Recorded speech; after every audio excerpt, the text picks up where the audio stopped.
Warning: our YouTube channel and its videos may contain scenes, language, and content that may not be appropriate for all audiences. These videos include surveillance footage, undercover pursuit of suspects, actual police and rescue operations, and fearless confrontations. If you do not approve of the content, please do not watch our videos. If you wish to continue, we strongly advise that you proceed with caution. Viewers' discretion is advised.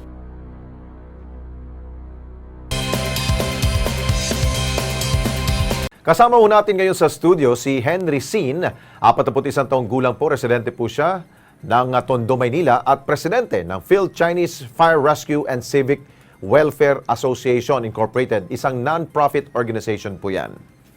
Reklamo po niya, matapos daw siyang alukin po ni Charlie Ngan ng isang fire truck po na nagkakalaga ng 1 milyong piso at makapag daw na ho siya na may git 400,000 piso, 400,000 pesos po yan. Binawi raw ang truck sa kanya at bigla na lamang po itong ipinost ni Charlie sa isa pong OLX at ibinenta sa iba.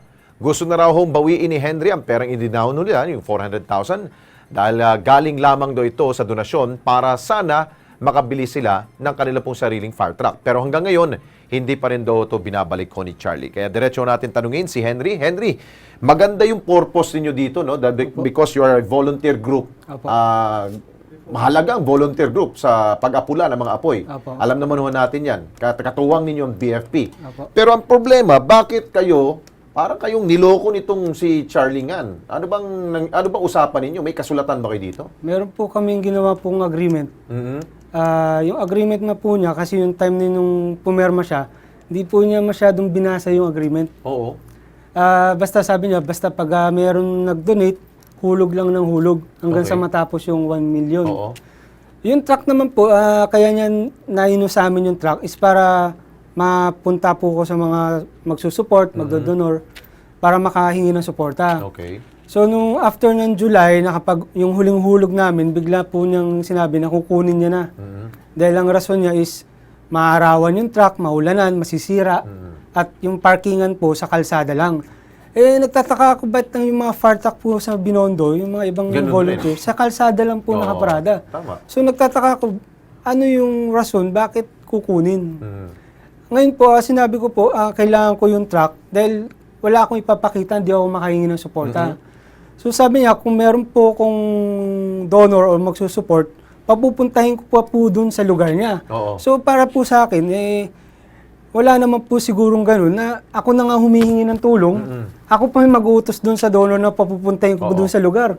Eh siyempre, mga negosyante po yan, magagalit po yan. Okay. So, after nun po, tinatawagan ko na po, yun nga, sabi niya, buuin mo, buuin. Eh, sinasabi ko paano ko bubuuin, wala sa akin kung nawala yung items. unit na yun. Okay, nasa linya ngayon, no, si Charlie Ngan. Nasa linya ba? Ang nireklamo ho ni Patrick dito.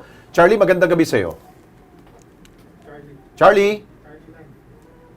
Charlie, magandang gabi. Hindi ko marinig eh. Charlie? Hello? Okay, Charlie Ngan, si Alex Santos po to sa Kilos Pronto. Live po tayo sa PTV. Nandito po si Patrick. At ang sinasabi ho niya, bakit na ho bigla-biglaan na ho yung binawi ho yung truck? Eh, nakapag-down na ho sila ng 400,000 pesos. Sino ang Patrick? Si Patrick Sin po. Patrick, si Henry C. Opo. Henry Sin, sorry. Henry Sin. Kung ano nangyari ginawa nila? Ano po? Alam mo, hindi niya alam kung magsabi siya ng totoo kung anong ginawa niya. Yan tinulungan ko. Okay. Si Henry. Oho. Yun lang, gusto ko turuan ng leksyon. Huwag sila bata pa, huwag ganyan. Kasi gumawa siya ng isang central, awan ko kung ano pangalan. Kilala ko dati ng bata pa mga yan. Opo. Humingi siya ng tulong. Uncle, tulungan mo, tatayo ako ng bumbero. Nagtatrabaho siya doon sa Misolis, yung laman, caretaker yata ng basketball team mo, ano. Oho. Tapos, nagtatayo siya, kinuha niya yung mga ka-alumni na may edad na maging member niya. Sabi ko, sige, total kasama mo yung mga tao ko. Tulungan kita, ganun gawin mo para madali ka makakuha ng pondo kung tatayo ka. Okay, pairam kita ng truck dito, ito, benta ko sa'yo. Oho. bebenta ko sa'yo mura dahil ang dami mong kasama nito, kakilala ko lahat para matulungan kita. Pero ang usapan, ilalagay natin sa baba nitong laman na lugar, safekeeping, para kukuha ka sa taas mga association ng mga apelido yan eh. Iba-iba eh. Pakukuha ka, mas madali matuturo mo, ito magiging track namin. Di mas madali ka makakaipon ng pera. Oho. Okay, ganito. Diretso na ho tayo, Ginoong Charlie. Okay. Opo. Pakinggan mo, kailangan bubuin mo yan. Opo. Kasi sinungaling yan. Nakuha ko yung sulat niya eh. Lahat sinungaling ang ginawa niya eh. Okay? Okay, ganito ho. May babalik ba ho ninyo yung 400,000 po na i-down ho nila? Kanyang pera. Ibabalik ko, sinabi ko sa kanya ilang beses. Alam mo, nahinis ako. Oho. Si Henry ayaw niya mismo makipag-usap sa akin ng asawa niya. Sabi ko sa asawa niya, kaming dalawang lalaki, asawa mo nakiusap sa akin, tulungan ko siya. Opo. Ginawa, natanggal siya doon sa trabaho, inalis niya yung truck na hindi ko alam, at may ibang tao nagsabi sa akin, boss, yung truck mo tumatakbo na sa labas ha. So, sabi ko, bakit ganun? Pinuntahan ko doon, pinaparada namin usapan, hindi pwede gamitin yan doon. Wala na pala siya doon, wala na yung truck. At wala na siya pala, tanggal na siya sa trabaho dyan. Okay. Ganito ho, Ginoong Charlie. Opo. Para ho, mabilisan ho nating masolusyonan po to, ang gusto lamang ho nito ni Henry ay pwede ba ho ninyo may balik po yung 400,000? Okay po yun sa inyo? Sa kanya, alam mo, bakit hindi ako nakipagano sa kanya? Kasi ang kulit ng asawa niya. Sabi ko, one day, hintay niyo ako. Ito yung binenta ko sa inis ko. Oho. Di nandito na, pinulot ko yung truck. Sabi ko, Henry, pumupunta pa sa akin yan. Ipunin mo na para matapos na to. Sakit ang ulo ko sa inyo na. Hanggang mag-text sa akin, binigay ko, pakita ko sa text. Okay. Hindi ako tiniman ng asawa niya. Ha? Pakanda mo na yan ha. Kailan marito, kaliwa na tayo, gano'n. Sabi ko, bakit ginaganon niyo? Kung tinutulungan mo kayo, ako ititiman niyo. Okay. For 1 year. So, Almost 1 year.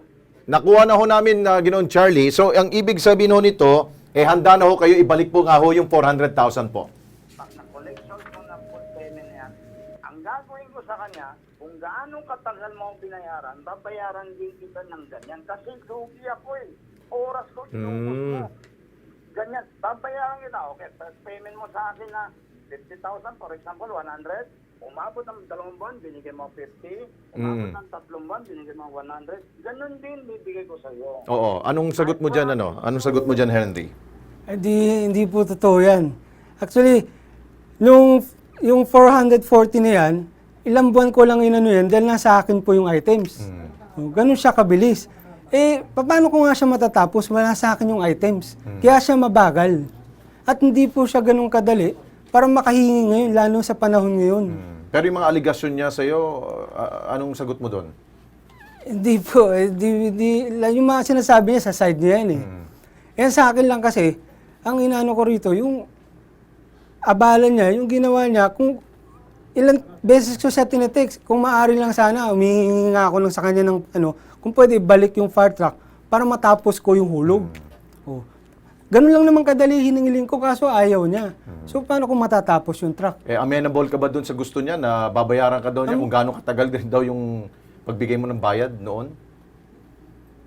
Hindi po, kasi po, nabenta na po yung truck. Siyempre po, ang pinaglalaban ko po dito, yung mga tumulong po sa akin. Kahit hindi na lang po ako eh. Yung association tsaka yung mga nag-support sa amin. Nabenta na. Opo. Nabenta na. Nabenta niya na. Opo. Okay, si Charlie nga, ano? Charlie, kanina pa kita pinakikinggan sa Ben Tulfo to. Ikaw naman makinig, ano? Kanina ka pa yak-yak eh. Nabenta mo na, di ibigay mo na yung perang nabenta mo, yung kanyang binayad sa iyo. Narinig mo? Sila po ka, bigay ko sa kanya. Para Gayon na lang, ganun lang gawin mo. Ang dami pa pang sat-sat eh. Ha? Si Ben Tulfo to. Ibigay mo na. Kung ayaw mo ng sakit sa ulo, hindi ka namin titigilan. Nabenta mo na eh. Ba't mo pinaparusahan tong nagmamakaawa sa'yo? sige, bibigay ko na. Para O yun, hindi mo gustong pag kailangan pang himasok pa ako para takutin ka. Dapat matakot ka, ibigay mo na, okay? Okay na sa'yo. Ayun. Sige. Okay. Yung pala, kailangan mo pala si Ben pa pala eh.